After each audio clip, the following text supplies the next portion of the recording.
നമസ്കാരം. പ്രശസ്ത കഥാകൃത്ത് റീന PG ആണ് ഇന്ന് നമ്മോടൊപ്പം ഉള്ളത്.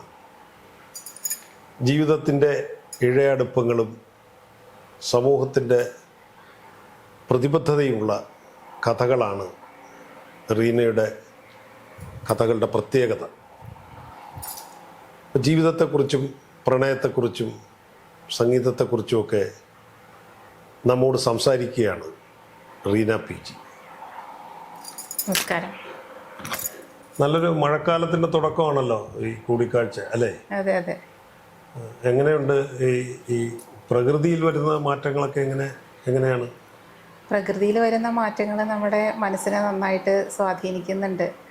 കാരണം നമ്മുടെ ഡേ ടു ഡേ ലൈഫിലുള്ള മോഡ് ചേഞ്ച് ചെയ്യാനും അങ്ങനെയുള്ള കാര്യങ്ങൾക്കൊക്കെ വളരെയധികം പ്രകൃതിയിലുള്ള മാറ്റങ്ങൾ നമ്മുടെ എഴുത്തിനെ സ്വാധീനിക്കും, നമ്മുടെ ലൈഫ് സ്റ്റൈലിനെ സ്വാധീനിക്കും, എല്ലാം. അല്ല, എഴുത്തിനെ ഈ മഴക്കാലം നമ്മൾ സിനിമകൾ തന്നെ കണ്ടിട്ടില്ലേ? പത്മരാജൻ്റെ സിനിമകളിൽ മഴ, അതുപോലെ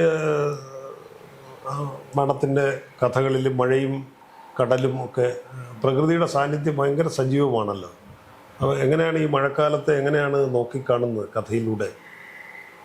പ്രകൃതി, കടൽ, മഴ ഇതൊക്കെ നമ്മുടെ മനസ്സിൻ്റെ അവസ്ഥകളെ കൂടി സൂചിപ്പിക്കുന്നതായിട്ടാണ് എനിക്ക് തോന്നിയിട്ടുള്ളത്. ഇപ്പോൾ കടലിനെ കുറിച്ച് പറയുകയാണെങ്കിൽ നമുക്ക് എത്ര കണ്ടാലും മതിവരാത്ത ഒരു അവസ്ഥയാണ് കടൽ കാണുന്നത്. അപ്പോൾ കടലിൽ ഞാൻ പലപ്പോഴും ചിന്തിച്ചു, എൻ്റെ ഒരു കഥയിൽ ഞാൻ എഴുതിയിട്ടുണ്ട്, ഒരു കാമുകനോട് പറയുന്നു നമുക്ക് കടലിൽ മഴ പെയ്യുന്നത് കണ്ടിരിക്കണം എന്നുള്ളത്. അപ്പോൾ കടലിൽ മഴ പെയ്യുന്നത് കാണുമ്പോൾ അതൊരു വല്ലാത്തൊരവസ്ഥയാണല്ലോ.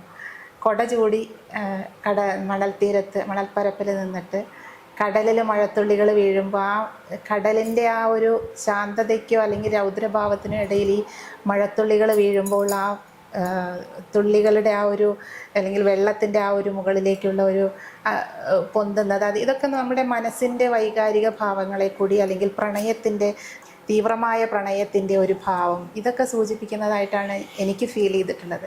അല്ലെങ്കിൽ ഏതോ പണ്ടത്തെ നഷ്ടങ്ങളെ ഞാൻ വീണ്ടെടുക്കാൻ ആഗ്രഹിക്കുന്ന പോലെയോ ഒക്കെ നല്ല മഴ പെയ്തുകൊണ്ട് കണ്ടുകൊണ്ടിരിക്കുമ്പോൾ എനിക്ക് തോന്നുന്ന ചില കാര്യങ്ങളാണ്. മുമ്പ് പറഞ്ഞല്ലോ, ഈ മഠത്തിൻ്റെ കഥകളിൽ സാധാരണ ഒരു അതിൻ്റെ ത്രെഡ് എന്ന് പറഞ്ഞാൽ പുരുഷന്മാരെ കേന്ദ്രീകരിച്ചുകൊണ്ടുള്ള, പുരുഷന്മാരെ ഫോക്കസ് ചെയ്തുകൊണ്ട് ഒരു സ്ത്രീ കഥ എഴുതുമ്പോൾ അത് വായിക്കാൻ പുരുഷന്മാർക്കും സ്ത്രീകൾക്കും വളരെ ഒരു രസകരമാണ്. അങ്ങനത്തെ ചില കഥകളുണ്ടല്ലോ. എന്താണ് അങ്ങനെ പുരുഷന്മാരോട് അത് ഒരു നിരീക്ഷണം ഭയങ്കരമാണല്ലോ. അത് ഞാൻ സത്യം പറഞ്ഞാൽ അത് അങ്ങനെ നിരീക്ഷിക്കാറുണ്ട്. കാരണം പലപ്പോഴും എനിക്ക് തോന്നിയിട്ടുള്ളത് കുറച്ചും കൂടെ റെസ്പോൺസിബിൾ ആയിട്ടുള്ള ഒരു ലൈഫ് സ്റ്റൈലാണ് പുരുഷന്മാർക്ക് എന്ന് തോന്നിയിട്ടുണ്ട്. നിങ്ങൾ ശ്രദ്ധിച്ചിട്ടുണ്ടോ എന്നറിയില്ല, പുരുഷന്മാർ പെട്ടെന്ന് വയസ്സാവുകയും, എനിക്ക് തോന്നിയൊരു ഫീലിംഗ് ആണ്, സ്ത്രീകൾ അത്ര പെട്ടെന്ന് വയസ്സാവുന്നില്ല, അല്ലെങ്കിൽ അവർക്ക് ആ ഒരു ഫീൽ അവരുടെ ശരീരത്തിലോ മനസ്സിലോ വരുന്നില്ല എന്നൊരു തോന്നൽ എനിക്ക് തോന്നിയിട്ടുണ്ട്. കാരണം കുറച്ചുകൂടെ റിലാക്സ്ഡ് ആണ് അവരുടെ ലൈഫ്. കാരണം വീടിൻ്റെ ഇപ്പോൾ ഒരു സിംഗിൾ മദർ എന്ന രീതിയിൽ ഒരുപക്ഷെ ഒരുപാട് ഉത്തരവാദിത്തങ്ങൾ ഉണ്ടായിരിക്കാം. ഞാൻ പലപ്പോഴും ചിന്തിച്ചിട്ടുള്ളത്, ഒരു കുടുംബം എപ്പോഴും നമ്മളൊരു വീടിന് നമുക്ക് അല്ലെങ്കിൽ ഒരു കൂരയുണ്ടാക്കുമ്പോൾ നമുക്കതിന് 4 തൂണുകൾ വേണം. അപ്പം അതിൻ്റെ ഒരു തൂണുകൾ തന്നെയാണ് 2 വ്യക്തികൾ, ഒരു പുരുഷൻ ഒരു സ്ത്രീ എന്നാണ് ഞാൻ കണക്കാക്കിയിട്ടുള്ളത്.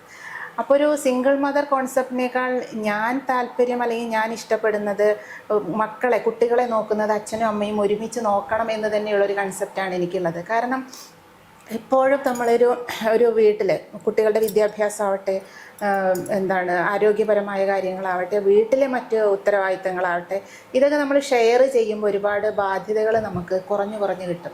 അപ്പോൾ അത് തന്നെ ഷെയർ ചെയ്യുമ്പോൾ എനിക്ക് തോന്നിയിട്ടുണ്ട് കൂടുതൽ ഉത്തരവാദിത്തങ്ങൾ ഏറ്റെടുക്കുന്നത് പുരുഷൻ തന്നെയാണ്. പുരുഷൻ പലപ്പോഴും ഉത്തരവാദിത്തം ഏറ്റെടുക്കാൻ തയ്യാറുമാണ്, താല്പര്യമുള്ള ആളുമാണ്. ഇപ്പോൾ ഒരു ഭാര്യയ്ക്ക് ആണെങ്കിൽ കാര്യങ്ങൾ ചെയ്തു കൊടുക്കുന്നതിലൂടെ ആനന്ദം കണ്ടെത്തുന്ന ഒരു വ്യക്തി കൂടിയായിട്ടാണ് പുരുഷനെന്ന് എനിക്ക് തോന്നിയിട്ടുള്ളത്. ഞാൻ തന്നെ ഇപ്പോൾ അടുത്ത കാലത്താണ് 5-6 വർഷമായിട്ടുള്ള സ്വന്തമായിട്ട് വണ്ടി ഓടിച്ച് പോകുന്നത്.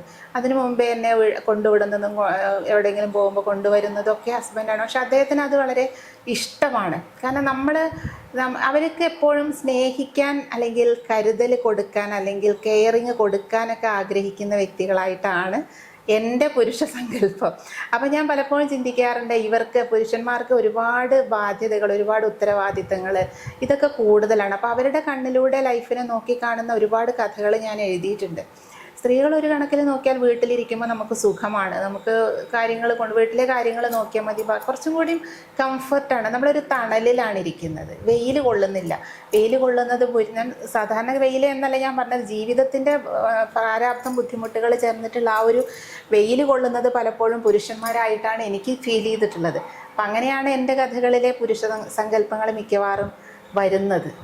പക്ഷേ ഈ പ്രായമാകുന്നത് പെട്ടെന്ന് പുരുഷനാണ് എന്നുള്ള നിരീക്ഷണം മധ്യപ്രായം, ഇപ്പോൾ ടീച്ചറല്ലേ, ടീച്ചറിന് അത് ഒരു മധ്യപ്രായത്തിൽ തോന്നിയതാണോ അതോ നേരത്തെ? അല്ല, നേരത്തെ തോന്നിയിട്ടില്ല. ഞാൻ ഇപ്പോൾ ഈ അടുത്ത കാലങ്ങളിലാണല്ലോ നമ്മൾ ജീവിതത്തെ നോക്കി കാണുന്നതും, അടുത്ത കാലത്താണ് ഞാൻ വ്യക്തികളെ നോക്കി കാണുന്നതും. ഇപ്പം ഞാൻ റോഡിലൂടെ നമ്മൾ യാത്ര ചെയ്യുമ്പോൾ പല വ്യക്തികളെയും നമ്മൾ കാണും. ഞാൻ സൂക്ഷ്മമായി നിരീക്ഷിക്കാറുണ്ട്. നമ്മൾ നിരീക്ഷിക്കുമ്പോൾ ചിലപ്പോൾ അവർ നമ്മളെ ശ്രദ്ധിക്കുമ്പോൾ നമ്മൾ പിന്നെ ആ ശ്രദ്ധ ഉപേക്ഷിക്കും. കാരണം എന്നാലും ഞാൻ ഓരോ ആളുകളെ, അവരുടെ മാനറിസംസ്, നമ്മളിപ്പം നടന്നു പോകുമ്പോൾ ചില വീടുകളെ ഞാൻ നോക്കാറുണ്ട്. ഓരോ വീടുകളെയൊക്കെ നമ്മൾ നിരീക്ഷിക്കുമ്പോൾ ഓരോ വീടുകളും ഓരോ പോലെയാണല്ലോ, ഓരോ വീട്ടിലെയും ജീവിത രീതികൾ ഓരോ പോലെയാണ്. ഓരോ വീട്ടിലും 100,000 കഥകളാണ് പറയാനുള്ളത്. അപ്പം ഞാനിങ്ങനെ ബസ്സിലൊക്കെ യാത്ര ചെയ്യുമ്പോൾ അല്ലെങ്കിൽ ഏതെങ്കിലും വാഹനങ്ങളിൽ യാത്ര ചെയ്യുമ്പോഴൊക്കെ ഞാൻ ശ്രദ്ധിക്കുന്ന ഓരോ ഇങ്ങനെ മൈന്യൂട്ടായിട്ടുള്ള കാര്യങ്ങളൊക്കെ ഞാൻ ശ്രദ്ധിക്കാൻ തുടങ്ങിയത് അടുത്ത കാലത്താണ്. പണ്ടും യാത്ര എനിക്ക് വളരെ ഇഷ്ടമാണ്, പക്ഷേ ഇതുപോലെയുള്ള ഒരു മൈന്യൂട്ടായിട്ടുള്ള ചിന്താഗതികളും കാര്യങ്ങളും ഇപ്പോൾ നമ്മുടെ ജീവിതത്തിലെ നമ്മുടെ പ്രശ്നങ്ങളെ നമ്മൾ ഫേസ് ചെയ്യുമ്പോഴാണ് നമ്മൾ കൂടുതൽ അതിലേക്ക് ആഴ്ന്നിറങ്ങുന്നതും അതിനെക്കുറിച്ച് നമ്മൾ ചിന്തിക്കുന്നതും എല്ലാം. അപ്പോൾ ഈ രീതിയിൽ ഒരു ഫിലോസഫിക്കലായിട്ടുള്ള ചിന്താഗതി, അല്ലെങ്കിൽ വേണമെങ്കിൽ പ്രാക്ടിക്കൽ എന്ന് പറയാം, അങ്ങനെയുള്ളൊരു ചിന്താഗതിയൊക്കെ അടുത്ത കാലത്താണ് എനിക്ക് ഉണ്ടായിട്ടുള്ളത്. കാരണം ഞാൻ ഈ ലൈഫ് ഫേസ് ചെയ്തപ്പോൾ, ഒരു പക്ഷേ ഇതുപോലെ ലൈഫ് നമ്മുടെ അച്ഛനും അമ്മയും ഫേസ് ചെയ്യുന്ന കാലത്ത് നമുക്കത് ഫീൽ ചെയ്തിട്ടില്ല. പക്ഷെ നമ്മളൊരു അച്ഛനും അമ്മയായി നമ്മളൊരു മധ്യവയസ്സിലേക്ക് പോകുമ്പോഴാണ് നമ്മുടെ കുട്ടികളെ നമ്മളെങ്ങനെ ഈ ജീവിതത്തിലുള്ള നമ്മുടെ വീട്ടിലുള്ള കാര്യങ്ങൾ ഇതൊക്കെ നമ്മൾ അനുഭവിക്കുമ്പോഴേ നമുക്കത് മനസ്സിലാവുള്ളൂ എന്നതാണ് വലിയൊരു യാഥാർത്ഥ്യം. ടീച്ചർ, യാഥാർത്ഥ്യത്തിൻ്റെ അല്ലെങ്കിൽ പച്ചയായ ജീവിതത്തിൻ്റെ തട്ടകത്തിൽ മണ്ണിൽ ചവിട്ടി നിന്നുകൊണ്ടുള്ള കഥാപാത്രങ്ങളും അത്തരം പാത്ര സൃഷ്ടികളാണ് പല കഥകളിലും കണ്ടിരിക്കുന്നത്. പക്ഷെ അതിനോടൊപ്പം തന്നെ വല്ലാത്ത വന്യമായ ഭാവനയും സ്വപ്നങ്ങളും ഫാൻറ്റസിയും കുറച്ച് സെക്സുമൊക്കെ ചില കഥകളിൽ ഭയങ്കരമായിട്ട് അതൊരു പുനർവായനയ്ക്ക് വീണ്ടും വായിക്കാൻ തോന്നുന്ന തരത്തിൽ നമുക്കിഷ്ടം തോന്നുന്ന, പ്രത്യേകിച്ച് എനിക്കറിയില്ല പുരുഷന്മാർക്കൊക്കെ അല്ലെങ്കിൽ പുതിയ തലമുറയ്ക്കും ഒക്കെ ഇഷ്ടപ്പെടുന്ന തരത്തിലാണ്. അപ്പോൾ അത് അങ്ങനത്തെ ഒരു ടീച്ചറിൽ നിന്ന് അങ്ങനെ ഒരു കഥ, അതെന്താണ് അതിൻ്റെ ഒരു ഉറവിടം? ഓരോ മനുഷ്യൻ്റെ ജീവിതത്തിലുണ്ടായിരിക്കും യാഥാർത്ഥ്യം, സ്വപ്നം, അല്ലേ? അപ്പോൾ പ്രാക്ടിക്കലായിട്ട് നമുക്ക് തുടർന്നു കൊണ്ടുപോകാൻ പറ്റുന്നൊരു ജീവിതവും നമ്മുടെ സ്വപ്നങ്ങളും തമ്മിൽ വളരെയധികം വ്യത്യാസമാണ്. പലപ്പോഴും നമ്മുടെ സ്വപ്നങ്ങൾ വിദൂരമായ എവിടെയോ ആയിരിക്കും, നമുക്ക് എത്തിപ്പെടാൻ പറ്റാത്ത എവിടെയോ ആയിരിക്കും നമ്മുടെ സ്വപ്നങ്ങൾ. അത് സാമൂഹ്യമായ പരിസ്ഥിതി കൊണ്ടുള്ളതായിരിക്കാം, നമ്മുടെ കുടുംബത്തിലുള്ള സാഹചര്യങ്ങൾ കൊണ്ടായിരിക്കാം, നമ്മുടെ വ്യക്തിപരമായ സാഹചര്യങ്ങൾ കൊണ്ടായിരിക്കാം, ഇതുകൊണ്ടൊക്കെ ആയിരിക്കാം നമ്മുടെ സ്വപ്നങ്ങളിലേക്ക് നമുക്ക് എത്തിപ്പെടാൻ സാധിക്കാതിരിക്കുക. പക്ഷേ എൻ്റെ സ്വപ്നങ്ങൾ പലപ്പോഴും, എനിക്ക് ഒരുപാട് വന്യമായ സ്വപ്നങ്ങളുണ്ട്. യാത്ര എൻ്റെ വലിയൊരു സ്വപ്നമാണ്. ഒരുപാട് യാത്ര ചെയ്യണം. ഇത്രയും കാലമായിട്ടും എനിക്ക് സ്വന്തമായിട്ട് അങ്ങനെ യാത്ര ചെയ്യാൻ സാധിച്ചിട്ടില്ല. അപ്പം അത് ഒരുപക്ഷെ എൻ്റെ തന്നെ കുഴപ്പമായിരിക്കാം, പുറത്തിറങ്ങി നടക്കാനുള്ള എൻ്റെ ഒരു വിമുഖതയായിരിക്കാം സാഹചര്യങ്ങളെക്കാൾ ഉപരി. അപ്പം അങ്ങനെയുള്ള ഒരു സാഹചര്യത്തിൽ പലപ്പോഴും എൻ്റെ കഥകളിൽ യാത്രകൾ, അതുപോലെ നമ്മുടെ സ്വപ്നങ്ങൾ, നമുക്ക് ഇതുവരെ സാധിക്കാത്ത ചില സ്വപ്നങ്ങൾ, അത് നമ്മുടെ വീട്ടിൽ നമ്മൾ വളർന്ന സാഹചര്യങ്ങളെ കൊണ്ടാവാം, എന്തുകൊണ്ടും ആവാം. അപ്പം ഇങ്ങനെയുള്ള സാഹചര്യങ്ങൾ, സ്വപ്നങ്ങളൊക്കെ നമുക്ക് പലപ്പോഴും എൻ്റെ കഥകളിൽ ഞാൻ ആവാഹിക്കാറുണ്ട്. ഫാൻറ്റസി ആയിട്ട്, അതൊക്കെ എൻ്റെ തന്നെ ഫാൻറ്റസിയാണ്, സ്വപ്നലോകമാണ്. എനിക്ക് സ്വപ്നലോകത്തിരിക്കാൻ ഭയങ്കര ഇഷ്ടമാണ്. ഞാൻ പലപ്പോഴും ഭാവിയിലുള്ള കാര്യങ്ങൾ സങ്കല്പിച്ച് കൂട്ടി ദുഃഖിച്ച് കരയുകയൊക്കെ ചെയ്യുന്നൊരു വ്യക്തിയാണ്. അങ്ങനെയൊക്കെ ചെയ്യാറുണ്ട് ഞാൻ. അതുപോലെ ലൈംഗികതയുടെ കാര്യത്തിലാണെങ്കിലും നമുക്ക് സ്വാഭാവികമായിട്ട് നമുക്കറിയാം, നമ്മുടെ രണ്ട് വ്യക്തികൾ തമ്മിൽ ഉള്ള കാര്യങ്ങളിൽ ഒരു വ്യക്തി എന്താണോ ആഗ്രഹിക്കുന്നത് എന്ന് അപ്പുറത്തുള്ള ആൾ മനസ്സിലാക്കിക്കൊണ്ടുള്ള ഒരു രീതിയാണെങ്കിൽ, ആ ഒരു ജീവിത രീതിയാണെങ്കിൽ പലപ്പോഴും അത് വിജയം തന്നെയായിരിക്കും. പക്ഷേ അല്ലാത്തൊരു ഘട്ടത്തിൽ പലപ്പോഴും സങ്കല്പങ്ങൾ, ഇതൊക്കെ കഥകളിലേക്ക് അല്ലെങ്കിൽ നോവലുകളിലേക്ക് കുറച്ചുകൂടെ ഫാൻറ്റസി മോഡിൽ ആവിഷ്കരിക്കുക, ഇതൊക്കെ എൻ്റെ ഒരു രീതിയാണ്. അതിനൊരു രസമാണ്. എനിക്കത് വല്ലാത്തൊരു ഇഷ്ടമായിട്ടാണ് ഞാൻ അങ്ങനെയൊക്കെ ചെയ്യുന്നത്. അപ്പോൾ അത് പുതുതലമുറയിൽ അപ്പം സാധാരണ എല്ലാ തലമുറയിലും പെട്ടവരെ നമ്മുടെ കഥകളിലേക്ക് ആകർഷിക്കാൻ കഴിയുന്ന ചില ഘടകങ്ങളുണ്ട് എന്ന് തോന്നുന്നു. അപ്പോൾ എങ്ങനെയാണത് പുതുതലമുറയിലെ വായനക്കാർ പ്രതികരിക്കാറുണ്ടോ, എന്തെങ്കിലും ചോദിക്കാറുണ്ടോ? അങ്ങനെ പുരുഷന്മാര് എന്തെങ്കിലും ചോദിക്കാറുണ്ടോ? അങ്ങനെ എന്തെങ്കിലും ഒരു അനുഭവം ഉണ്ടായിരുന്നു? പുരുഷന്മാർ പലപ്പോഴും ചോദിക്കാറുണ്ട് എന്നോട്. ഞാൻ മദ്യപാനത്തിനെയൊക്കെ പറ്റി നന്നായിട്ട് എഴുതുന്ന ഒരു വ്യക്തിയാണ്. ഞാൻ മദ്യപിക്കാറൊന്നുമില്ല, പക്ഷെ ഞാൻ വളരെ മനോഹരമായി ഒരു മദ്യപാന രംഗം ഒക്കെ ഞാൻ നന്നായിട്ട് എഴുതും. എന്തൊക്കെയാണ് ഞാൻ പലപ്പോഴും ഇതിന്റെ പേരുകളൊക്കെ ഞാൻ ഗൂഗിളിൽ നിന്നൊക്കെ സെർച്ച് ചെയ്തിട്ടാണ് ഞാൻ എഴുതുന്നത്. അപ്പോൾ എൻ്റെതായ ഭാവനകളിൽ പലതും മിക്സ് ചെയ്തിട്ട് കഴിക്കുന്ന കാര്യത്തൊക്കെ ഞാനായിട്ട് പലരും ചോദിച്ചിട്ടുണ്ട്, ഇതെങ്ങനെയാ ഇതൊക്കെ ഇങ്ങനെ എഴുതുന്നത്. അതൊക്കെ എൻ്റെ ഭാവനയാണ്. ഇതൊന്നും എനിക്ക് അനുഭവത്തിലുള്ളത് മാത്രമല്ല. നമ്മളെപ്പോഴും ഞാൻ എഴുതുമ്പോൾ എൻ്റെ അനുഭവം 5% ഉണ്ടാവുള്ളൂ. ബാക്കി 95% എൻ്റെ ഭാവനയും സങ്കല്പങ്ങളും ഒക്കെയാണ്, എൻ്റെ തോന്നലുകളും ഒക്കെയാണ് ഭൂരിഭാഗവും എൻ്റെ കഥകളിൽ വരുന്നത്. അപ്പം അത് ഇങ്ങനെയുള്ള കാര്യങ്ങളൊക്കെ പലരും ചോദിക്കാറുണ്ട്. എന്താണ്, ചിലർ ചോദിക്കാറുണ്ട് ഇങ്ങനെ തുറന്ന് എഴുതുന്നത് എന്തിനാണ് എന്നുള്ളത്. ഞാൻ പറയുന്നത് എന്താണെന്ന് വെച്ചാൽ, ജീവിതം എന്ന് പറഞ്ഞാൽ വെറും ഭക്ഷണം കഴിക്കുക, ഉറങ്ങുക, ഇത് മാത്രമല്ല, ജോലി ചെയ്യുക എന്ന് മാത്രമല്ല, നമ്മുടെ സ്വപ്നങ്ങളും ഭാവനകളും ലൈംഗികതയും ഇതൊക്കെ ചേർന്നത് തന്നെയാണ് ലൈഫ്. ഒരു മനുഷ്യൻ്റെ കഥ എന്ന് പറയുമ്പോൾ ഒരു മനുഷ്യനാണല്ലോ, അല്ലെങ്കിൽ ഒരു മനുഷ്യനെ കുറിച്ചാണല്ലോ. അപ്പോൾ ഒരു മനുഷ്യൻ്റെ ജീവിതത്തിൽ വരുന്ന എല്ലാ കാര്യങ്ങളും നമുക്ക് എഴുതുന്നതിൽ വലിയ കുഴപ്പമില്ല. പക്ഷേ വളരെ ആഭാസകരമായ രീതിയിൽ എഴുതാതിരിക്കുക എന്നതാണ് എൻ്റെ ഒരു രീതി. സിനിമയിലെ പുരുഷത്വം എന്ന് പറയുന്ന ഒരു സംഭവം ഉണ്ടല്ലോ, അത് മലയാള സിനിമയിലുണ്ട്. അപ്പോൾ അങ്ങനെ സിനിമകൾ കാണാറുണ്ടോ? അപ്പോൾ മലയാളത്തിലെ ഒരു പുരുഷത്വത്തെ കുറിച്ച് പറഞ്ഞാൽ ഏത് നടനെ കുറിച്ചാണ് പറയുന്നത്? അങ്ങനെ സത്യം പറഞ്ഞാൽ എനിക്ക് ഇപ്പോൾ പ്രസൻറ്റ് ടൈമിൽ എനിക്ക് അങ്ങനെ ഒരു പൗരുഷം എന്നൊന്നും എനിക്ക് തോന്നിയിട്ടില്ല. പക്ഷെ പണ്ട് എനിക്ക് മമ്മൂട്ടിയെ ഭയങ്കര ഇഷ്ടമായിരുന്നു. മമ്മൂട്ടിയോടായിരുന്നു എനിക്ക് ഭയങ്കര ആരാധന പുരുഷനായിരുന്നു മമ്മൂട്ടി. വേറെ ആരോടും എനിക്ക് അങ്ങനെ ഒരു ഇപ്പോൾ പ്രസൻറ്റ് ടൈമിൽ ആരും നമ്മൾക്ക് ഇഷ്ടപ്പെടുന്ന ഒരു അഭിനേതാവ് എന്ന് പറയാനില്ല. എല്ലാം ഞാൻ എൻജോയ് ചെയ്യാറുണ്ട്, എല്ലാവരുടെ സിനിമകളും ആസ്വദിക്കാറുണ്ട്. അത് പലതരത്തിലുള്ളതായിരിക്കാം. ഇപ്പം കൗമാരപ്രായക്കാർക്ക് ഇഷ്ടപ്പെടുന്ന പുതിയ കാലത്തെ സിനിമകളും പഴയ സിനിമകളും എല്ലാം ഒരുപോലെ ആസ്വദിക്കാറുണ്ട്. അപ്പോൾ അതിലൊരു സംഗതി ഒളിഞ്ഞിരിപ്പുണ്ടല്ലോ, മമ്മൂട്ടിക്ക് പ്രായമായതുകൊണ്ടാണോ ഇപ്പോൾ? അല്ല, എനിക്ക് പ്രായമായതുകൊണ്ടായിരിക്കാം. നമുക്ക് ചെറുപ്പത്തിൽ ഉള്ള ഒരു കൺസെപ്റ്റ് അല്ലല്ലോ നമുക്ക് വലുതാവുമ്പോൾ. ഇപ്പം എനിക്കും കുറച്ചുകൂടെ പക്വതയും പ്രായമൊക്കെ ആയി. അപ്പൊ അതുകൊണ്ട് വന്ന മാറ്റമായിരിക്കാം. മമ്മൂട്ടിക്ക് മാറ്റം വന്നു എന്നതല്ല, എൻ്റെ ചിന്താഗതിയിലുള്ള മാറ്റം. എന്നാലും നായക സങ്കല്പമുണ്ട്, അതുപോലെ തന്നെ നായികമാരെയും ശ്രദ്ധിക്കാറുണ്ട്. എനിക്ക് പുതിയ നായികമാരെ, പുതിയ പെൺകുട്ടികളെയൊക്കെയാണ് കുറച്ച് എന്താ പറയുക, കുറച്ചും കൂടിയും ബോൾഡായിട്ടുള്ള അങ്ങനെയുള്ള. ഇപ്പം നമ്മുടെയൊക്കെ ഇപ്പം എനിക്ക് 2 പെൺകുട്ടികളാണ്. എൻ്റെ പെൺകുട്ടികൾ നല്ല ബോൾഡായിട്ടുള്ളതാണ്. അപ്പോൾ അങ്ങനത്തെയൊക്കെ ഒരു ബോൾഡ് ക്യാരക്ടറുള്ള സ്ത്രീകളെയാണ് പണ്ടത്തെ സ്ത്രീകളെക്കാൾ ഞാൻ ഇഷ്ടപ്പെടുന്നത്. പക്ഷെ ഈ കഥകളെക്കാൾ ആദ്യ സമയത്ത് കവിതകൾ എഴുതാറുണ്ടായിരുന്നു. ആ കവിതകളിൽ കുറച്ചുകൂടെ ഷാർപ്പായി ചില കാര്യങ്ങൾ വിനിമയം ചെയ്യുന്നുണ്ടായിരുന്നില്ല, ആശയവിനിമയം നടന്നു. കവിതകൾ നിർത്തിയോ അതോ? ഇല്ല, കവിതകൾ ഞാൻ ആദ്യകാലങ്ങളിൽ എൻ്റെ ഒരു എഴുത്തിൻ്റെ 2ാം ഘട്ടമായിരുന്നു ഇത്. അപ്പോൾ ഈ 2ാം ഘട്ടത്തിൽ ഒരുപാട് വർഷങ്ങൾ എഴുതാതിരുന്ന് പിന്നീട് എല്ലാം കൂടെ ഒന്നിച്ചുള്ള ഒരു കുത്തിയൊലിക്കൽ എന്ന രീതിയിൽ ആദ്യകാലങ്ങളിൽ കവിതകളാണ് എഴുതിയിരുന്നത്. എൻ്റെ കവിതകൾ ഈ പറഞ്ഞതുമാതിരി പലരും പറയുന്ന കവിതകളൊന്നും മനസ്സിലാവുന്നില്ല, ഭയങ്കര കടുകട്ടിയാണ്, ഇതെന്താണെന്ന് ഞങ്ങൾക്ക് 2-3 തവണ വായിച്ച് നോക്കിയാലേ മനസ്സിലാവുള്ളൂ എന്നൊക്കെ പലരും പറഞ്ഞിരുന്നു. പക്ഷെ അത് ഞാൻ കവിത എഴുതുമ്പോൾ ഞാൻ പലപ്പോഴും എൻ്റെ ഒരു രീതി എങ്ങനെയാണെന്ന് വെച്ചാൽ, ഞാൻ ഒരു അർത്ഥബോധാവസ്ഥയിൽ എഴുതുന്നത് പോലെയാണ് എനിക്ക് ഫീൽ ചെയ്തിട്ടുള്ള കവിതകൾ. ഞാൻ അറിയാതെയാണ് ഞാൻ എഴുതുന്നത്. എന്തെങ്കിലും ഒരു മനസ്സിനൊരു തോന്നൽ വരുമ്പോൾ നമ്മൾ അറിയാതെ നമ്മുടെ വിരലുകളിലൂടെ ഈ വരികൾ വരുന്നു എന്നൊക്കെ പറയില്ലേ, അതെനിക്ക് ശരിക്കും ബോധ്യപ്പെട്ടിട്ടുള്ള കാര്യമാണ്. പിന്നീട് ഈ കവിതകൾ ഞാൻ വായിച്ചു നോക്കുമ്പോൾ ഞാൻ തന്നെ ചിന്തിച്ചിട്ടുണ്ട്, എങ്ങനെയാണ് ഈ വാക്കുകളൊക്കെ, ഈ ആശയമൊക്കെ എനിക്ക് എങ്ങനെ വന്നു, എനിക്ക് അത്ഭുതമാണ്. അപ്പോൾ അതിൽ ഞാൻ ആദ്യകാലങ്ങളിൽ എഴുതിയ ഒരു കവിതയാണ് തൂക്കുമരക്കണ്ണുകൾ എന്ന് പറഞ്ഞൊരു കവിതയുണ്ട്. അപ്പോൾ ആ കവിതയിൽ തൂക്കിക്കൊല്ലാൻ വിധിക്കപ്പെട്ട ഒരു മനുഷ്യൻ്റെ ചിന്തകളാണ് അതിൽ മൊത്തമുള്ളത്. അത് കലാകൗമുദി വാരികയിൽ പ്രസിദ്ധീകരിച്ചതാണ്. ആ കവിത തന്നെ ഞാൻ 4th ബ്ലോക്ക് എന്ന ഒരു കഥയിലേക്ക് ആഡ് ചെയ്തിട്ടുണ്ട്. ആ കവിതയുടെ തുടർച്ചയാണ് ഈ കഥ. ഈ കവിത കലാകൗമുദിയിൽ പ്രസിദ്ധീകരിച്ച് കഴിഞ്ഞപ്പോൾ കണ്ണൂർ സെൻട്രൽ ജയിലിലുള്ള ഒരു ജീവപര്യന്ത തടവുകാരൻ എന്നെ വിളിച്ചു. എൻ്റെ കവിതയിലെ പോലെ ഭാര്യയെ വെട്ടിക്കൊന്ന ഒരു ആളാണ് അയാൾ. അപ്പോൾ ഇദ്ദേഹം ചോദിച്ചു, മാഡം ജയിലിൽ സന്ദർശിച്ചിട്ടുണ്ടോ എന്ന് ചോദിച്ചു. ഞാൻ ജയിൽ ഇതുവരെ കണ്ടിട്ടില്ല, കാണണമെന്ന് എനിക്ക് ആഗ്രഹമുണ്ട്, ജയിൽ കണ്ടിട്ടില്ല.